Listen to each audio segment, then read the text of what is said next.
بسم اللہ الرحمن الرحیم الحمد للہ رب العالمین اللہم صلی علی محمد کما تحب و ترضی له۔ پیارے دوستو، یہ وظیفہ 3 راتوں کا ہے اور 3 صورتوں کا ہے۔ ان 3 صورتوں کو آپ نے 3 رات لگاتار پڑھنا ہے۔ اس کی برکت سے سب کام جو ہیں وہ سیدھے ہوتے چلے جاتے ہیں۔ یہ مبارک صورتیں ہر مشکل اور پریشانی سے نجات حاصل کرنے کے لیے پڑھی جاتی ہیں۔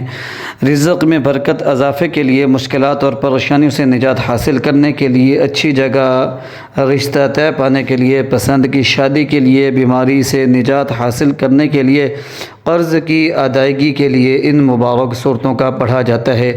نیک نرینہ صالح اولاد حاصل کرنے کے لیے، نوکری حاصل کرنے کے لیے بھی ان مبارک صورتوں کو پڑھا جاتا ہے۔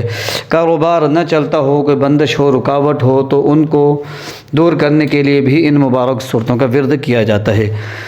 پھر دوستو، ان مبارک صورتوں کو آپ نے 3 رات لگاتار پڑھنا ہے۔ 21 مرتبہ پڑھنا ہے۔ ہر مبارک صورت کو 21 مرتبہ پڑھنا ہے اور اللہ پاک کے حضور دعا مانگنی ہے۔ وظیفے کے دوران بھی حاجت کو ذہن میں رکھنا ہے۔ اس وظیفے کو بعد نماز مغرب بھی کر سکتے ہیں، بعد نماز عشاء بھی کر سکتے ہیں، تہجد کے وقت بھی کر سکتے ہیں، بعد نماز فجر بھی کر سکتے ہیں۔ پیارے دوستو، یہ 3 صورتیں کون کون سی ہیں؟ پہلی صورت جو ہے سورۃ الکوثر، اس کو آپ نے 21 مرتبہ پڑھنا ہے۔ 3 آیات پر یہ مشتمل صورت ہے۔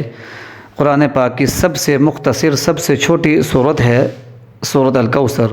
30ویں پارے کے اندر موجود ہے۔ 21 مرتبہ اس کو پڑھنا ہے اور 21 مرتبہ ہی آپ نے سورۃ النصر اذا جاء نصر اللہ والفتح، یہ صورت بھی 30ویں پارے کے اندر موجود ہے۔ اس کی بھی 3 آیات ہیں اور آپ نے اس مبارک صورت کو 21 مرتبہ پڑھنا ہے۔ تیسری صورت جو ہے وہ سورۃ القریش ہے۔ اس مبارک صورت کو بھی آپ نے 21 مرتبہ پڑھنا ہے۔ وظیفے کے اول آخر بھی 21 مرتبہ درود پاک پڑھنا ہے۔